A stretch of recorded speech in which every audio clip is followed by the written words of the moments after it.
Hey guys, അപ്പോൾ നമ്മൾ മലയാള സിനിമയിൽ ഒരുപാട് ക്യാരക്ടേഴ്സിൻ്റെ മരണങ്ങൾ കണ്ടിട്ടുണ്ട്. ചില മരണങ്ങൾ നല്ല സീരിയസ് ആയിരിക്കും, ചില മരണങ്ങൾ നല്ല കോമഡി ആയിരിക്കും. പക്ഷേ സീരിയസ് ആയിട്ടും കോമഡി ആയിട്ടുള്ള കുറച്ച് മരണങ്ങളുണ്ട്. അതിനെക്കുറിച്ചാണ് നമ്മളിപ്പോൾ ഇവിടെ ഡിസ്കസ് ചെയ്യാൻ പോകുന്നത്. So let's talk cinema.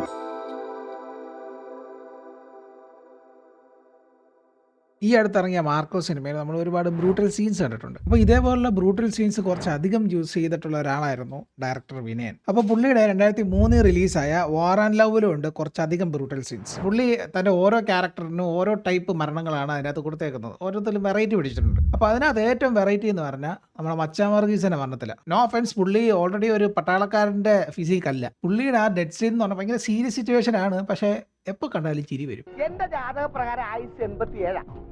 പഴയങ്ങാട്ട് പള്ളിപ്പണിക്കൽ ഒരു ജാതകം എഴുതിയാൽ അത് അച്ചിട്ടാണ്, അറിയാമോ? ഇനി ഈ കുട്ടിക്ക് മരിക്കണവരെ ഹെൽമെറ്റ് തലയിൽ വെക്കണം. സാർ മേടിക്കണ്ട. ജാതക പ്രകാരം ആയുസ് 87. May his soul rest in peace. ഇതൊരു ഡെത്ത് സീൻ അല്ല, പക്ഷെ ആള് സീരിയസ് ആയിട്ട് ഹോസ്പിറ്റലാവും. പക്ഷെ എങ്ങനെയാണ് സീരിയസ് ആകുന്നത് ചോദിച്ചാൽ ലോക കോമഡിയാണ്. സ്വന്തമായിട്ട് കൗണ്ടവും പറഞ്ഞിട്ട് ശരീരം കെടാവുന്ന 3 പേരെ ഞാൻ കണ്ടിട്ടുള്ളൂ. ഒന്ന് മൂക്കില രാജ്യത്തിലെ മാഫിയ ശശി, 1 2 3 4 5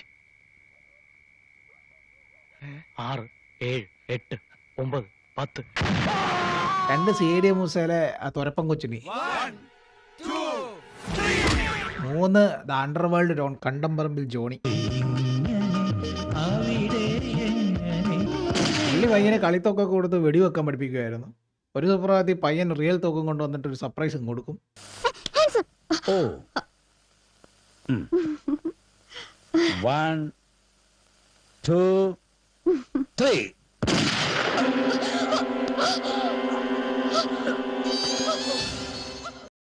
സ്വന്തം മോനെ ചവിട്ടേറ്റ് മരിക്കുന്ന ഒരു അച്ഛൻ്റെ കഥയാണ് അടുത്തത്. അപ്പോൾ 2015 റിലീസായ രുദ്രസിംഹാസനം എന്ന സിനിമയിൽ മണവത്തൂർ കോവിലകത്തിൻ്റെ തമ്പുരാനാണ് ദേവൻ. പുള്ളി എല്ലാ ദിവസവും ഫുഡ് കൊടുക്കുന്ന സ്വന്തം മോനെ പോലെ കരുതുന്ന അഭിമന്യുവിൻ്റെ ചവിട്ടേറ്റ് പുള്ളി മരിക്കും.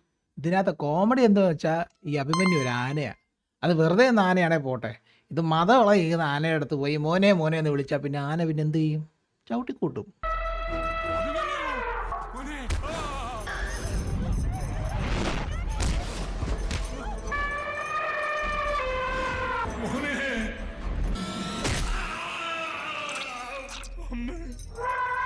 പക്ഷെ പുള്ളിയെ പറഞ്ഞിട്ടും കാര്യമില്ല. പുള്ളിയെ അങ്ങോട്ട് എരിയേറ്റ് പറഞ്ഞു വിട്ടത് ആരാ? നെടുമുടി വേണുവാണല്ലോ. നിത്യേന ശർക്കരയും അവിലും തേങ്ങാപ്പൂളും ഉരുട്ടി കൊടുക്കുന്ന കൈ അവൻ തിരിച്ചറിയും. മതം പൊട്ടി നിൽക്കുന്ന അവന്റെ കൊമ്പിൽ തമ്പുരാനൊന്ന് പിടിച്ചാൽ അനുസരണയുള്ള കുട്ടിയെ പോലെ അവൻ നടന്നു വരും, ഏത് നരകത്തിലേക്കാണെങ്കിലും. തമ്പുരാൻ പറഞ്ഞാലേ അവൻ കേൾക്കൂ, തമ്പുരാൻ പിടിച്ച് വലിച്ചാലേ അവൻ വരുമെന്ന് പറഞ്ഞ് വിശ്വസിച്ച് പോയ ദേവനാരായി?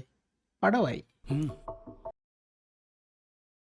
എൻ്റെ പെണ്ണു, ഇത്രയും വെറുപ്പിച്ചൊരു സ്ത്രീ കഥാപാത്രത്തിൻ്റെ ജീവിതത്തിൽ ഞാൻ കണ്ടിട്ടില്ല. 2013 റിലീസായ ലേഡീസ് ആൻഡ് ജെന്റിൽമെൻ എന്ന സിനിമയിൽ മീര ജാസ്മിൻ്റെ ഒരു കഥാപാത്രമുണ്ട്. പുള്ളിക്കാരി മോഹൻലാലിൻ്റെ ഭാര്യയാണ്. ഇവർ വിദേശത്താണ് താമസിക്കുന്നത്. ഇവരങ്ങനെ നാട്ടിൽ വരുമ്പോൾ കാണിച്ചു കൂട്ടുന്ന കുറേ പരിപാടികളുണ്ട്. അച്ചു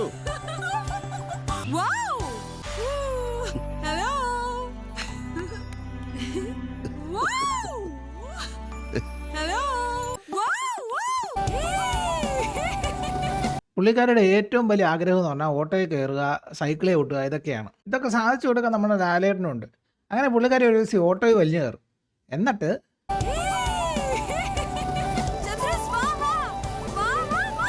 അച്ചു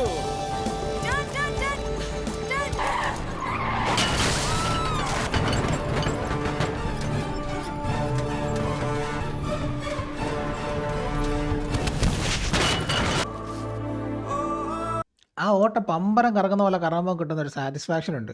എനിക്കെപ്പോഴും സംശയമുണ്ട് ആ ഓട്ടോക്കാരെ ഈ വെറുപ്പേര് സഹിക്കാൻ വയ്യാതെ മനഃപൂർവ്വം കൊണ്ട് ഇടിപ്പിച്ചാന്ന് തോന്നുന്നു. ഈ ഒരു മരണം കുറച്ച് ട്രാജിക്കാണ്, but at the same time ഭൂലോക കോമഡിയാണ്. സോ 2001 റിലീസായ ഈ നാട് ഇന്നലെ വരെ എന്ന സിനിമയിൽ കലാഭവൻ മണിയുടെ കൂട്ടുകാരനാണ് ലാൽ. അങ്ങനെ കലാഭവൻ മണിക്ക് ഒരു ക്യാഷ് ഓഫർ വരും ലാലിനെ കൊല്ലാൻ വേണ്ടിയിട്ട്. പക്ഷെ പുള്ളിക്കാരൻ അത് ചെയ്തില്ല. പുള്ളിക്കാരൻ ഈ ക്യാഷ് കിട്ടിയിട്ട് വേണം പുള്ളിയുടെ ഉമ്മയെ ചികിത്സിച്ച് ഭേദമാക്കാൻ. അങ്ങനെ ഇത് ചെയ്യാത്തത് കൊണ്ട് പുള്ളിക്ക് ക്യാഷ് കിട്ടത്തില്ല. അപ്പോൾ ഈ കാര്യം വന്നിട്ട് വീട്ടിൽ വന്നിട്ട് പുള്ളിയുടെ ഉമ്മ അടുത്ത് പറയും. അങ്ങനെ സ്വന്തം മോൻ അനുഭവിക്കുന്ന പ്രയാസം ഓർത്ത് ആ ഉമ്മ എന്ത് ചെയ്യുന്നറിയൂ?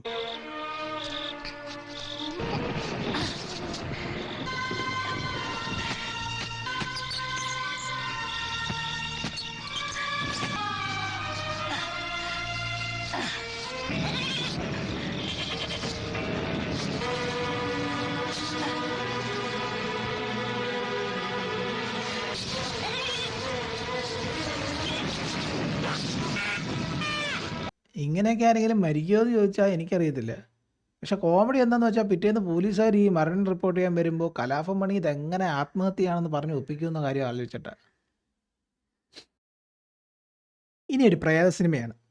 2001 റിലീസായ ഭദ്ര എന്നുള്ള സിനിമയിൽ നമ്മുടെ ശങ്കറിൻ്റെ ബംഗ്ലാവിൽ പ്രേതശല്യമുണ്ട്. അങ്ങനെ ഒരു ദിവസം രാത്രി പുള്ളി ഈ ബംഗ്ലാവിൽ ഇങ്ങനെ ചില്ല് ചെയ്യുമ്പോൾ ഒരു പ്രേതം പാട്ട് പാടുന്നത് കേൾക്കും. അങ്ങനെ പുള്ളിക്കാരൻ ഇതിൻ്റെ പുറകെ പോകുമ്പോൾ ഈ പ്രേതം പുള്ളിയെ ഓടിച്ചിട്ട് പിടിക്കും, എന്നിട്ട് കൊല്ലും. പക്ഷെ കൊല്ലുന്നത് എങ്ങനെയാണെന്ന് വെച്ചാൽ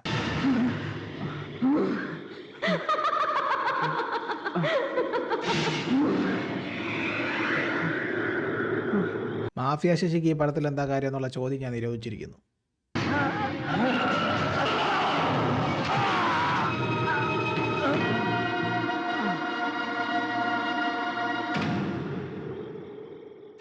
ജിമ്മിൽ പോകുന്നവർക്ക് ഏറ്റവും കൂടുതൽ റിലേറ്റ് ചെയ്യാൻ പറ്റുന്ന ഒരു മരണമാണ് അടുത്തത്.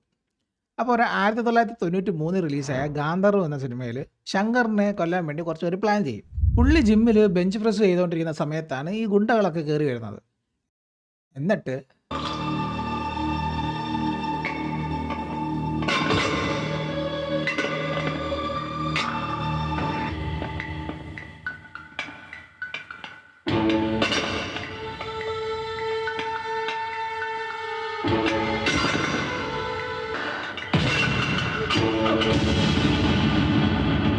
ചത്താലും വേണ്ടിയില്ല, വെയിറ്റ് കൂടുതലാന്ന് വെച്ചാൽ ആ ബാർബിൽ പുള്ളി സ്റ്റാൻഡിൽ പോലും വെച്ചില്ല.